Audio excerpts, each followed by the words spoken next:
Assalamualaikum warahmatullahi wabarakatuh. Terima kasih sudah klik video ini. Saya akan bahas dari game 11 perebutan gelar juara dunia catur antara pecatur Tiongkok juara dunia bertahan Ding Liren berhadapan dengan calon juara dunia catur termuda dari India, Gukesh Dommaraju. Guys, dari 10 game yang udah berlangsung skornya masih imbang sama 5-5. Langsung saja kita bahas yuk game ke-11-nya. Putih Gukesh Dommaraju memulai dengan langkah reti opening D5, kuda F3. Kemudian Ding Liren menjawab dengan langkah D5.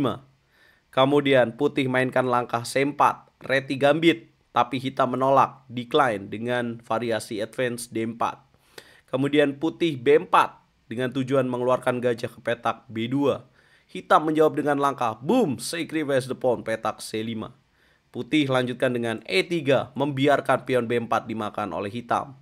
Tapi hitam tidak berani memilih variasi B4, dia lebih pilih kuda ke petak F6 dengan berpikir hampir 1 jam, teman-teman. Ding akhirnya memutuskan kuda F6. Sebenarnya kalau kita mau bahas ya, selain variasi kuda F6, pukul pion E3 juga menarik ya. Kemudian memukul pion B4. Kemudian putih D4, kuda F6, gajah D3, dan nanti putih kuatnya di petak center ini. Nah, ini dibahas oleh Ding juga di press conference. Kenapa dia lama banget memilih kuda F6 ya, hampir 1 jam. Karena dia memikirkan variasi ini. Dan ujungnya dia pilih kuda ke petak F6.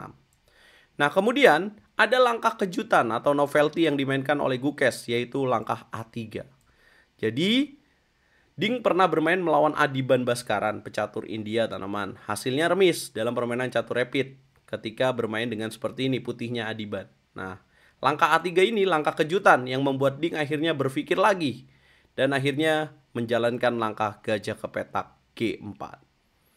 Ya, jadi habis mikir hampir 1 jam dia mikir lagi, akhirnya milih gajah G4. Putih melanjutkan dengan gebuk pion D4. Kemudian hitam gebuk lagi dengan pion C. Putih H3 ngancem gajah, gajah dipukul kuda. Kemudian gebuk lagi dengan queen. Kemudian menteri C7 menjaga pion B7 yang diancam oleh queen. Dan kemudian putih D3. Jadi nih teman-teman, langkah A3 sudah dipersiapkan oleh Gukesh Dommaraju. Makanya lihat waktunya Gukesh 1 jam 53 menit, hitam 51 menit. Ya, kemudian Ding Liren mainkan langkah tepat A5, putih B5, dan hitam kuda B ke petak D7. Dengan tujuan kuda akan menuju ke petak C5, membuat kudanya nyaman, teman-teman. Nah, kemudian putih G3. Nah, lihat ya, perbedaan waktunya. Habis langkah B5, gantian putih yang overthinking, mikir lebih dari 1 jam. Akhirnya jalan G3. Kemudian kuda C5, gajah G2, kemudian kuda F ke petak D7 dengan tujuan kuda E5. Putih kemudian lanjut dengan rokade, hitam kuda ke petak E5. Putih mainkan menteri F4, memberikan pion di petak D3. Hitam tidak mengambil karena ada ancaman pada petak D4. Kemudian di sini hitam benteng D8.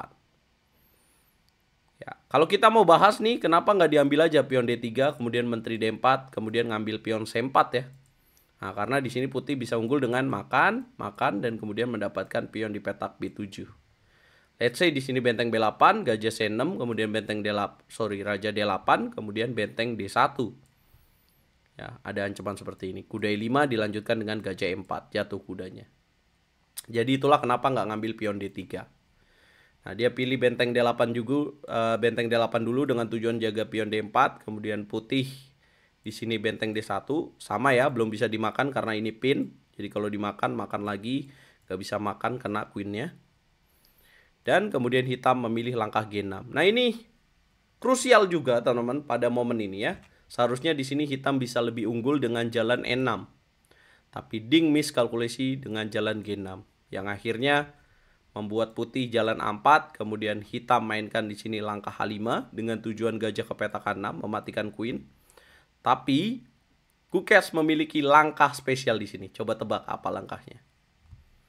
Kalian bisa tebak gak langkah yang dimainkan oleh Gukesh? Ya, Gukesh dari posisi yang sulit ya, dia menemukan langkah boom, sacrifice pawn dulu mengancam queen. Kalau dimakan, pion B6-nya kuda jatuh. Nah, di sini menteri D6 dimainkan. Kemudian Gukesh temukan lagi gajah A3. Ya, agak langkah yang bagus. Jadi sehingga ketika gajah H6, maka putih di sini gajah gebuk kuda, kemudian menteri makan gajah, dia selamat dengan menteri M4. Kemudian hitam mainkan langkah kuda C6 menutup ancaman dari queen terhadap petak B7. Kemudian kuda A7, kuda ke petak A3 memberikan pion di petak B6 di sini, tapi tidak diambil oleh hitam karena kalau menteri petak B6 ada jawaban benteng A B1. Apabila menteri mundur petak C7 maka benteng B5 ya. Apabila dilanjutkan dengan rokade maka C5. Nanti kudanya bergerak dan pionnya akan diserang terus. Pasif lah kira-kira permainan hitamnya. Nah, makanya di sini hitam pilih jalan benteng D7 dulu, tapi kurang bagus juga. Karena kemudian manuver dilakukan kuda C2. Kemudian menteri makan B6, benteng A B1, menteri ke petak C7. Putih masuk dengan benteng B5. Kemudian hitam melanjutkan dengan rokade. Coba temukan langkah kreatif yang akan dimainkan oleh Gukes Domaraju, guys. Gukes mainkan langkah kreatif. Boom, kuda A1. Gila. Ya, ini yang harus kita tiru, teman-teman. Dari calon juara dunia catur termuda sepanjang sejarah. Apa tujuannya? Manuver kuda B3, kuda C5. Kuda A1, kemudian hitam benteng B8, putih kuda B3, hitam mainkan langkah panik E6 ya. Dan itu adalah blunder. Kemudian putih naik kuda C5. Kemudian benteng ke petak E7. Kemudian putih benteng D ke petak B1 yang sebenarnya melewatkan taktik ya. Tapi tujuannya bagus mengancam petak B7 dan kemudian langkah blunder fatal dilakukan oleh Coding dengan menteri C8. Tahu apa yang harus dilakukan oleh putih di sini supaya bisa menang, teman-teman? Temukan langkah terbaiknya. Yes! Boom! Queen sacrifice dan hitam menyerah. Kenapa? Karena kalau dilanjutkan pukul pakai pion, benteng makan benteng, terjadi Royal Fork lagi. Kalau dilanjutin makan, yes, putih unggul 1 kuda.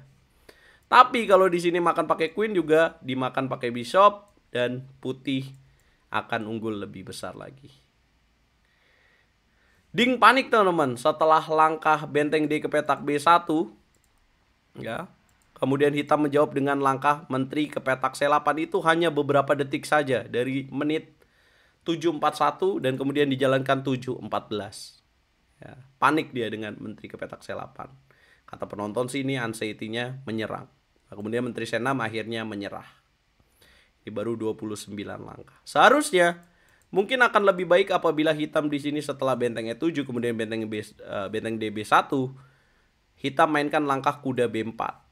Ya, mungkin putih akan gebuk pion B7 tapi ada gajah F8. Oke lah unggul putih, tapi ini masih seru untuk dimainkan. Karena masih ada trik-trik yang bisa dilakukan oleh hitam. Karena apabila kuda 5, benteng B5, kudanya akan jatuh. Dan harusnya di sini langkah terbaik oleh putih adalah kuda makan B7. Ya, apabila kuda B4 kemudian ambil pion D4 karena di sini mengancam.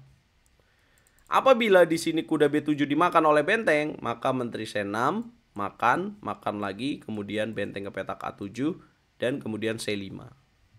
Ya, tapi itulah part of the game, teman-teman. Jadi ada ketegangan di sana yang membuat Ding seperti biasa panik ya, menteri ke petak C8 karena waktunya terlalu lama sampai dia harus meninggalkan press conference lebih dulu, teman-teman. Ini karena ya sepertinya mentalnya down lagi nih, teman-teman. Wah, tinggal 3 game tersisa. Apakah Ding bisa comeback, teman-teman? Gimana komentar kalian? Yang pasti ini salah satu permainan terbaik oleh Gukes Domaraju ya, dimana dia berhasil sacrifice queen di perebutan gelar juara dunia.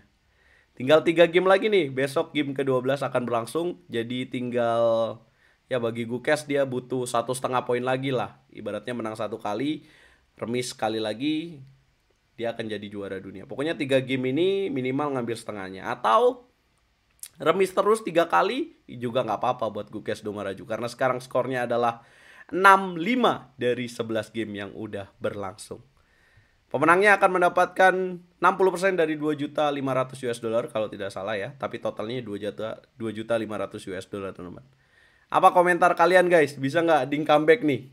Coba kasih komen yang menarik dan jangan lewatkan besok game 12-nya jam 15.30 WIB hanya di YouTube RL Chess, the one and only. Karena kalian akan mendapatkan giveaway set catur berstandar internasional juga kalau nonton di RL Chess.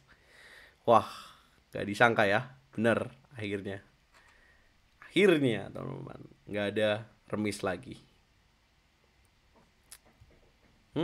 Bisa gak ya Ding membalas kekalahan? Menarik juga nih. Bisa nggak ya?